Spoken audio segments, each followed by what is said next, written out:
Listo, vamos a hablar de Han Kang con La Vegetariana. Este es el primer libro que tengo la oportunidad de leer de ella. Sé que tiene ahorita 4 súper famosos. Hace de griego, Actos Humanos, y el último que acaba de ganar el Nobel, Imposible decir adiós. Entonces, este es el primero para poder tener como, voy a pedir todos los demás, pero para poder tener contexto. ¿Qué vamos a encontrar acá? Es un libro que está dividido en 3 capítulos y cada capítulo te va hablando desde una voz diferente de nuestro personaje principal, la vegetariana. Primero, ¿qué es como la primicia del libro? ¿No? Young, que es una mujer, ¿no? Que de repente empieza a tener pesadillas, entonces ella se para con ciertas pesadillas todas las noches frente al refrigerador, diciendo que tiene que eliminar toda la carne de la casa y ella nunca más volverá a comerla. Entonces, de aquí se desprende toda la serie de eventos que nos van a narrar en estos 3 capítulos diferentes. ¿Qué tiene de particular el cómo es la narrativa? Es que nunca vamos a escuchar la voz de nuestro personaje principal. Toda la historia va a ser narrada en el primer capítulo por su marido, en el segundo por su cuñado y en el tercero por su hermana. Entonces es como si nuestro personaje, el tercer ojo que la está viendo o el espectador que la está viendo, nos está narrando todas las circunstancias que viven con ella, pero nunca vamos a escuchar de ella el porqué de, ¿no? Solo vamos a escuchar como ciertos argumentos y ciertas narrativas de lo que está pasando en su cabeza, pero no como tal la narrativa de toda la historia. Entonces, así empieza la historia y en el primer capítulo, que es narrado por el marido, lo que te van contando es cómo él se expresa de ella, cómo es que él piensa de ella y cómo la describe en sus propias palabras.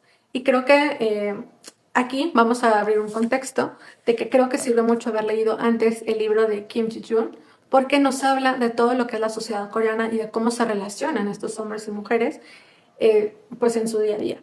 Es realmente cruel escuchar cómo él la describe a ella, ¿no? Desde el cómo la escogió, que es de hecho cómo abre el primer párrafo, ¿no? De la escogí porque es una mujer promedio, sin talentos, con talentos promedio, con una belleza promedio, pero también me va a dar los problemas promedios. Entonces, nunca fue ella, no, él, en esta elección de la relación, ella nunca fue elegida por una cuestión de amor, sino más bien pues una cuestión de yo tengo que tener una esposa a esta edad y tú me pareces una esposa que encaja en el rol que yo debo de tener.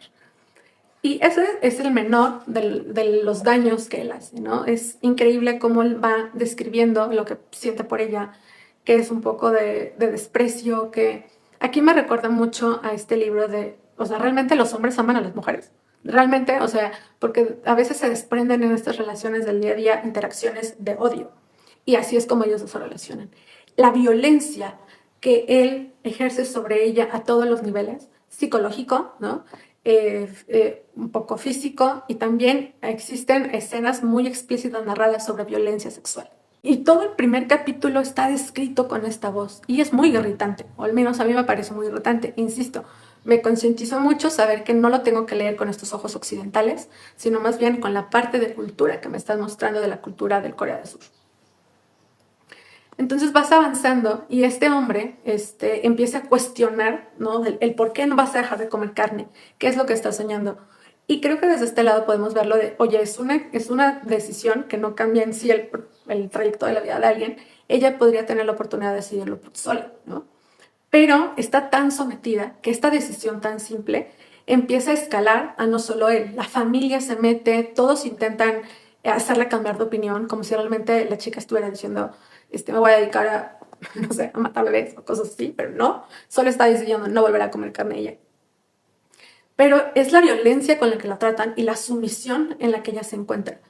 Escala, escala, escala, hasta que llega un punto en donde el esposo la acusa, por decirlo así, con su papá, de que no puede hacer que vuelva a comer carne, y la trata con una violencia y una sumisión, al punto de quererle darle de comer a la fuerza, la golpean, y ella llega a un punto en donde toma un cuchillo y se corta las venas.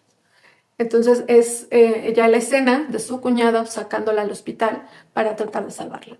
Todavía cuando está en el hospital, obviamente sigue este empuje de la familia por querer cambiarla, por querer que tome una decisión incorrecta, y ella se aferra más a esta decisión.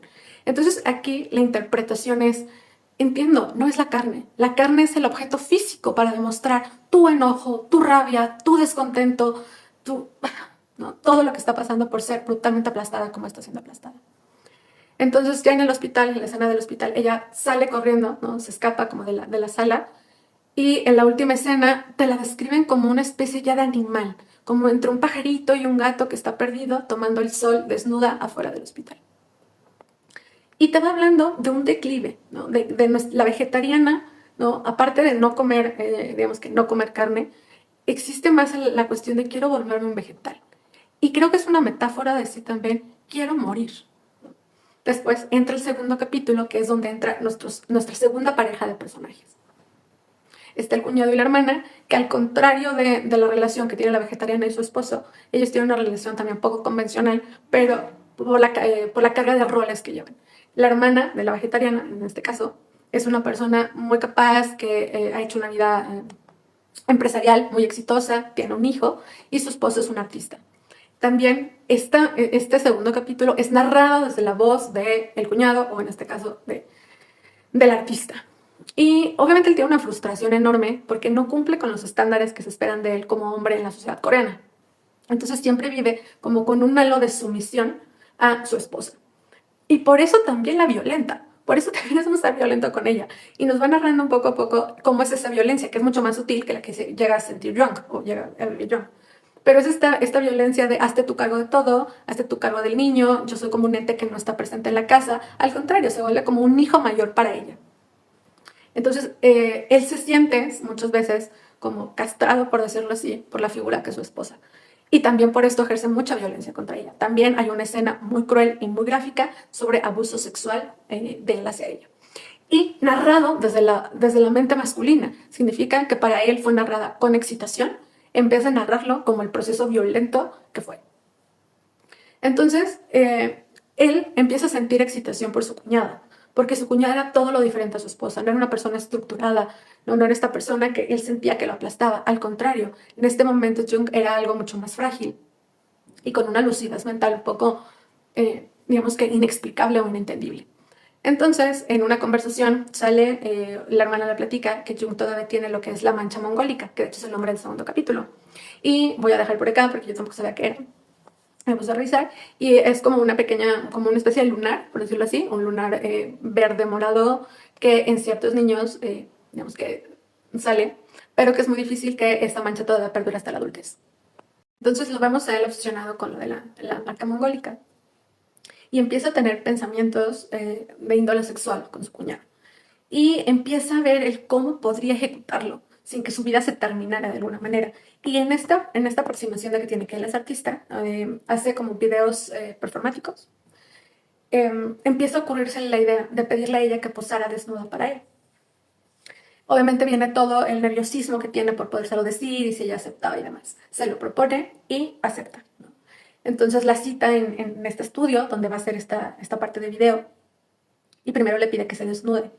Y ya después al desnudarse le va pintando, ¿no? Que es esta representación, ¿no? Flores en todo el cuerpo. Y cuando ella la va pintando y te va narrando de una forma bastante linda, bastante poética, ¿no? El cómo se va reflejando el cuerpo de ella con la luz y todo lo que él va haciendo con la cámara para poderla grabar.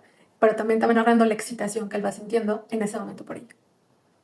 Cuando termina esta parte del performance, él, de hecho, desde antes había pensado que sería como lindo o, no más bien, interesante demostrar en estos videos el poner un hombre que tuviera intimidad o sexo con ella, pero que también estuviera pintado con las mismas flores.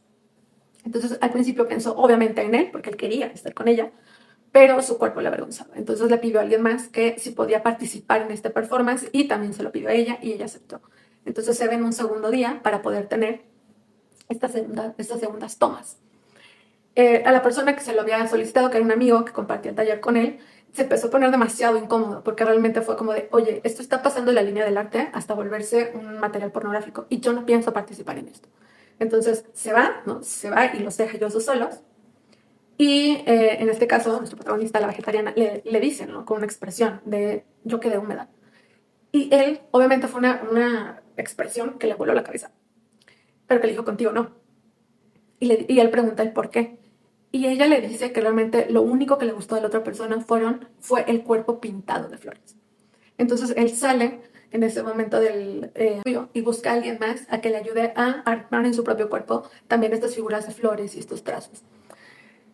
Aquí me causó como un cortocircuito, porque obviamente hay un dilema moral súper fuerte de lo que está pasando aquí, ¿no? En este segundo capítulo. Tú entiendes que ella tiene una fragilidad mental por todo lo que está pasando, pero también en ese momento está accediendo, ¿no? De forma voluntaria a tener sexo con su cuñado. Entonces también es como de, no entiendes qué está pasando, pero sigues acompañando al personaje en este trance, que después cada quien le puede dar una interpretación, pero para mí es como cada uno liberarse de la parte que la hace humana, por decirlo de alguna manera. En el primer capítulo se liberan de todo lo que era su matrimonio y toda su estructura familiar con sus padres y su madre, y en este segundo capítulo rompe con ese acto, con toda la relación que tiene que ver con su hermano. Cierro paréntesis, regreso al punto. Entonces, al estudio ya con estas flores pintadas, ¿no? Y te narran pues, un acto sexual. Después de eso, obviamente viene como una confusión un poco de los dos, pero se quedan dormidos y al otro día despiertan y la hermana está ahí, ¿no? Y ve la cinta. Y entonces todo colapsa la vida de la hermana, colapsa la vida del individuo y colapsa la vida de la vegetariana. Y vemos a nuestro personaje ni siquiera metiéndose en esta discusión, totalmente ajena mentalmente y desnuda en el balcón, un poco hasta pensando en aventarse o no. Insisto, por eso creo que para esto en este segundo capítulo ella está cortando también esa relación con el mundo y con su hermano.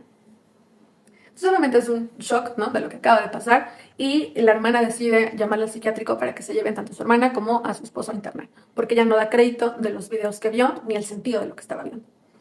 En el psiquiátrico deciden que el marido pues, es una persona normal y lo dejan ir. Y la que sí dejan internada es a la vegetariana. El tercer capítulo ya viene narrado por la hermana.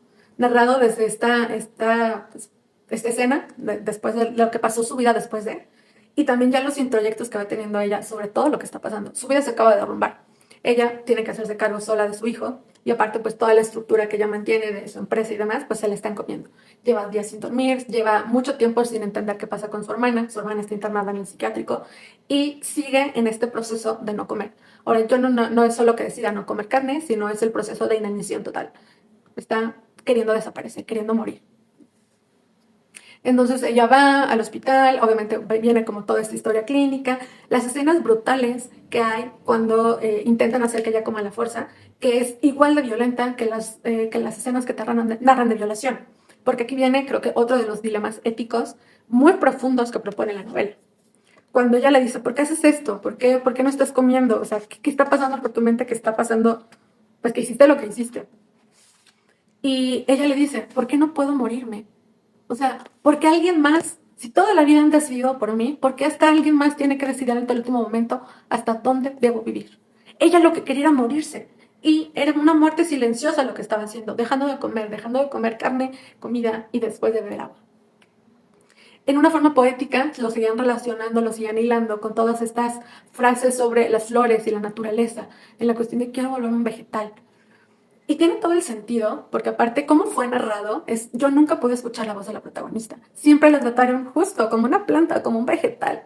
¿No? Entonces, el hecho de que ella quisiera solo vivir de agua y luz o sol, me parecía lógico como la habían tratado, lógicamente poético a como la habían tratado toda la vida. Y viene todo este desgaste médico, todo este desgaste de las dos, y su hermana también llega a su propia revelación, donde está pidiendo a su hermana que esté viva, que no quiera morirse, pero ella analiza su propia vida. Dice, yo también llevo muerta tantos años, en una relación donde me sentía sobrepasada, donde ya intenté suicidarme de una depresión tan horrible que he tenido, donde me siento vacía, donde me siento muerta. Así me siento, pero sigo levantándome todos los días a ejecutar como todos los bien que debo de hacer, todos los papeles que me toca fingir o fungir en esta vida. Ser la buena madre, ser la buena esposa, ser la buena hermana. ¿No? Justo cuando ella se sentía brutalmente traicionada por su hermana. Y llega un punto, y como el final se vuelve también un final abierto, donde solo te hablan del despertar de las dos, ¿no? Del despertar de esta persona que lo que quiere es morir y del despertar de esta persona que está viva, pero que desde hace mucho está pues muerta por dentro. Se me hace que tiene, o sea, bastantes lecturas. Esta es la mía, la muy particular.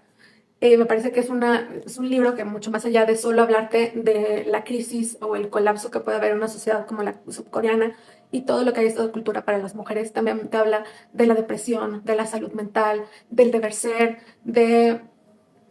de tantas estructuras, pero sobre todo a mí, de las cosas que más me provocó malestar en leerla fue leer el primer y el segundo capítulo narrados de las voces masculinas. De verdad es desgarrador el cómo alguien puede compartir su vida contigo teniendo esas emociones o esos pensamientos hacia ti. Tenemos al peor enemigo en casa. Entonces, muy buena, desgarradora, y para un contexto completo sobre esto, creo que este puede ser un buen primer libro para leer.